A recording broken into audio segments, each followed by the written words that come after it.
Welcome to खोलो किताब। आज हम क्लास 6th, 7th और 8th की एक्टिविटी शीट नंबर 49 सॉल्व करेंगे जो 19 मार्च को आपको दी गई है। ऊपर यहाँ आप अपना नाम लिखेंगे, यहाँ जो भी आपके टीचर हैं उनका नाम लिखेंगे। अगर आप चैनल पर नए हैं तो पहले चैनल को ज़रूर सब्सक्राइब कर दें और वीडियो पसंद आए तो लाइक एंड कमेंट करना ना भूलें। ये आपकी इंग्लिश की एक्टिविटी शीट दी गई है जिसमें होली से रिलेटेड ही आपको एक टॉपिक दिया गया है। अभी हमने कल होली मनाई थी, उससे पहली वर्कशीट भी आपकी होली के ऊपर थी, वो हिंदी की थी। अब इंग्लिश में कोई स्टोरी दी हुई है, वो पढ़ लेते हैं। मधु एंड रमन वर नेबर्स। मधु और रमन पड़ोसी थे।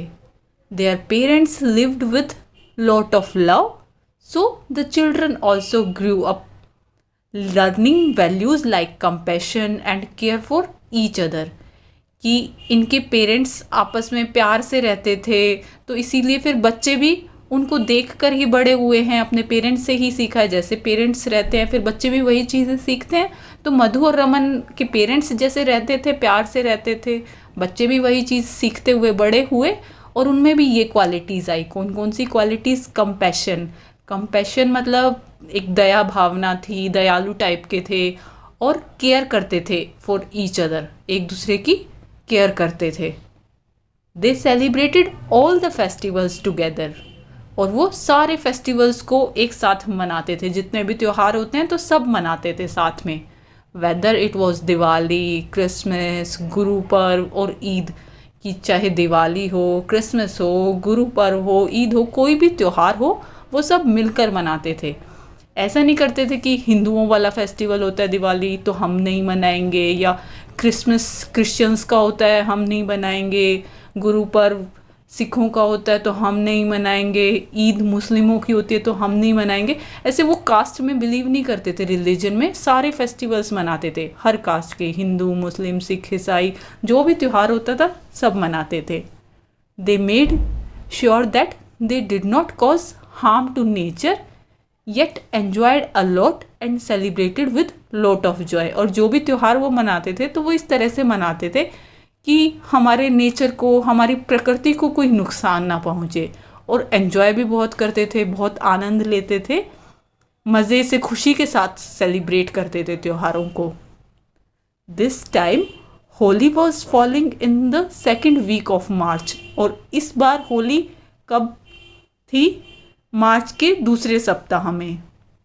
Both Madhu and Raman decided to do something that would inspire others and would also bring festivity, cheer and joy to all.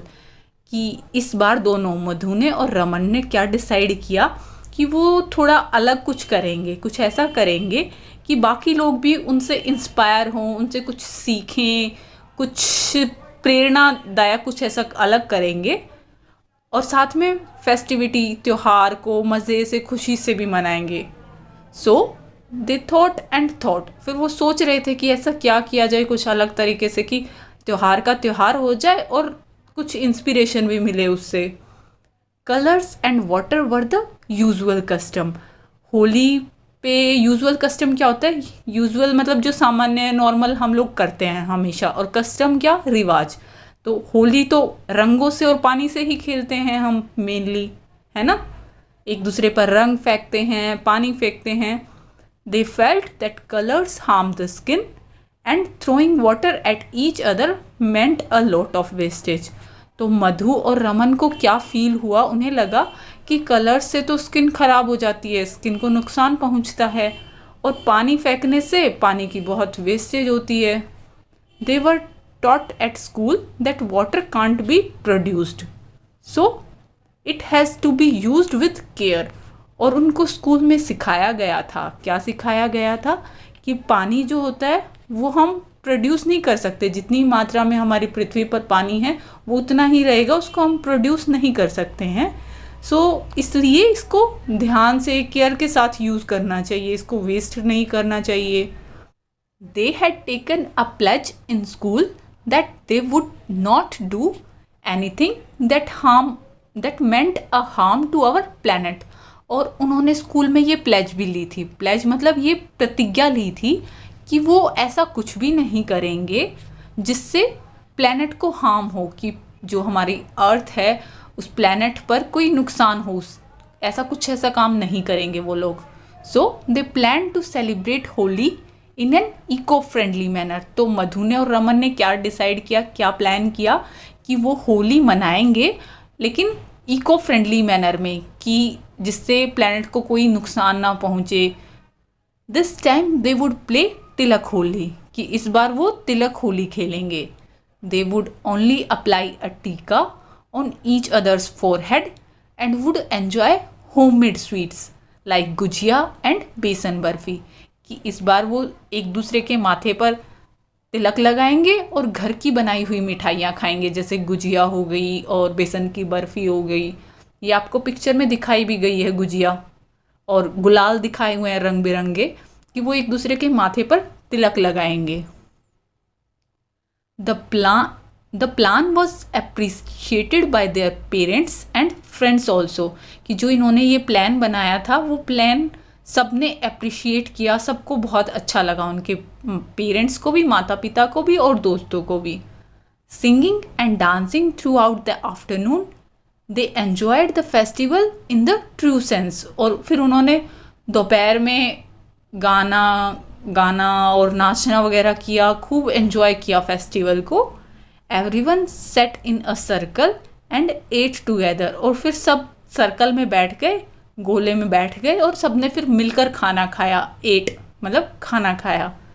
The beauty of the flowers of spring added to their Joy.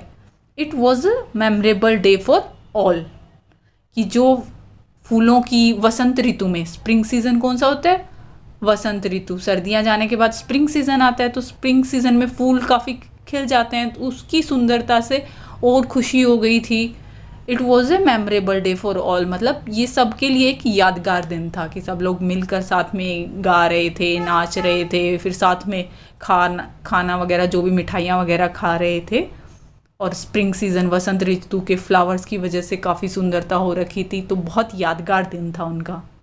अब activity time में question answer देख लेते हैं। First question दिया गया है, right a slogan या short poem about Holi, कि आपको कोई स्लोगन लिखना है होली से रिलेटेड, या कोई छोटी सी पोएम बनाकर लिख सकते हो, होली से रिलेटेड ही होनी चाहिए। तो मैं आपको एक अपनी तरफ से ऐसे ही पोएम बना के दिखा रही हूँ, आप चाहो तो ये भी लिख सकते हो, पूरी नहीं लिखनी, कोई 4 लाइनें लिख दी, वो भी पोएम। अगर पूरी लिखोगे इतनी बड़ी नहीं लगेगी आपको। क्या पोएम बना दी, blood is red, why are you looking sad, sky is blue, let all colours fall on you, plants are green, life should be rangeen, snow is white, it's holy, so don't fight, bring smile on face, enjoy festival of colors with grace, let's celebrate Holi with love and care, right of colors are in air। क्या meaning हुआ इस poem का, कि खून का रंग लाल होता है। हमने पोएम क्यों बोला इसको, क्योंकि राइमिंग बन रही है, देखो, red sad, blue you, green रंगीन, white fight, face grace, care air. तो साउंड जो इनके पीछे आ रहे हैं लास्ट वाले वर्ड्स के सेम है ना, इन दोनों के, इन दोनों के, इन दोनों के। यही पोएम की खासियत होती है कविता की, तो इसीलिए हमने इसको नाम पोएम का दिया है। आप चाहो तो स्लोगन भी लिख सकते हो कोई होली से रिलेटेड, कि खून का रंग लाल होता है पर तुम उदास क्यों बैठे हुए हो, स्काई का रंग नीला होता है, तो सारे कलर्स अपने ऊपर आज गिरने दो, क्यों गिरने दो, होली वाले दिन सब एक दूसरे पर बहुत सारे कलर्स लगाते हैं। प्लांट्स का रंग हरा होता है और लाइफ हमारी रंगीन होनी चाहिए। स्नो वाइट कलर की होती है जो बर्फ़ गिरती है, और होली है तो इसलिए लड़ाई मत करो। अब ये हिंदी में हमारे मीनिंग अजीब लग रहे होंगे, बट इंग्लिश में जब रीड कर रहे हैं तो राइमिंग सही बन रही है। अपने फेस पर स्माइल लेके आओ और फेस्टिवल, जो ये रंगों का त्यौहार है, इसको खुशी के साथ एंजॉय करो, सेलिब्रेट करो होली को लव और केयर के साथ, क्योंकि हवा में हर तरफ रंग ही रंग हैं। नेक्स्ट सेकंड क्वेश्चन देखते हैं। सेकंड क्वेश्चन दिया हुआ है, what do you appreciate about Madhu and Raman, कि मधु और रमन की क्या चीज़ आप तारीफ़ करना चाहेंगे, क्या चीज़ अप्रिशिएट करना चाहेंगे। जैसे उनके पेरेंट्स को उनका प्लान काफ़ी अच्छा लगा था, उन्होंने वो चीज़ अप्रिशिएट की थी, तो आप इसमें क्या अप्रिशिएट करना चाहोगे, उनकी जो बात आपको सही लगी हो, खास लगी हो। मैं इसके आंसर में ये लिख रही हूँ। एक तो ये कि वो सब फेस्टिवल्स मनाते हैं, वो रिलीजन में ऐसा बिलीव नहीं करते कि ये हमारे रिलीजन का फेस्टिवल नहीं है तो हम नहीं मनाएंगे। बताया था ना कि वो सारे फेस्टिवल्स बनाते हैं, चाहे दिवाली हो, चाहे गुरु पर्व हो, चाहे क्रिसमस हो या ईद हो। तो they celebrated all festivals including Holi in an eco friendly manner and do not do anything that meant a harm to our planet, कि कोई ऐसा काम नहीं करते हैं जिससे हमारे प्लैनेट को नुकसान पहुंचे। तो ये चीज़ हम उनकी अप्रिशिएट करेंगे। आप चाहो तो कुछ और भी लिख सकते हो, जो आपको अगर सिर्फ ये बात अच्छी लगी हो कि उन्होंने तिल खोली खेली थी, ये हमें बहुत अच्छा लगा, तो आप वो लिख सकते हो। नेक्स्ट थर्ड क्वेश्चन क्या है, how would you celebrate Holi, share your ideas about celebrating Holi in a way that is joyful, कि आप होली कैसे मनाएंगे, अपने आइडियाज़ कैसा आप सोच रहे हो, कैसे होली को मनाया जाए एक जॉयफुल खुशी के साथ कैसे मनाया जाए, वो तरीके आपको बताने हैं। जैसे भी आप मनाते हो आप वो लिख सकते हो। जो परसों आपकी वर्कशीट आई थी हिंदी वाली, होली पर ही कविता थी, उसमें भी यही पूछा था कि आप होली कैसे मनाएंगे। अब तो होली जा चुकी है, आप लोग मना चुके हो, तो हम इसके आंसर में ये लिख सकते हैं, I celebrated joyfully and get soaked in the lovely colours of Holi, कि मैंने बहुत खुशी के साथ ये त्यौहार मनाया था और पूरा भीग गया था सारे कलर्स में, होली के जितने भी रंग होते हैं सब में पूरी तरह से भीग गया था। I eat lot of sweets that day and enjoyed a lot by spreading love and happiness, कि मैंने उस दिन बहुत सारी मिठाइयाँ खाई और बहुत एन्जॉय किया। कैसे एन्जॉय किया, क्या स्प्रेड कर कर, क्या फैलाकर, प्यार और खुशियाँ फैलाकर, ऐसे होली मनाई थी और इसमें मज़ा भी बहुत आया था। नेक्स्ट क्वेश्चन क्या दिया हुआ है, फोर्थ क्वेश्चन है, Holi is a festival of colours, जो होली का त्यौहार होता है वो रंगों का त्यौहार होता है। Be creative and use your poster colours to create a colourful sheet using thumb impressions, thread painting या टूथब्रश पेंटिंग, कि थोड़ा क्रिएटिव बने, कुछ अलग नया करें।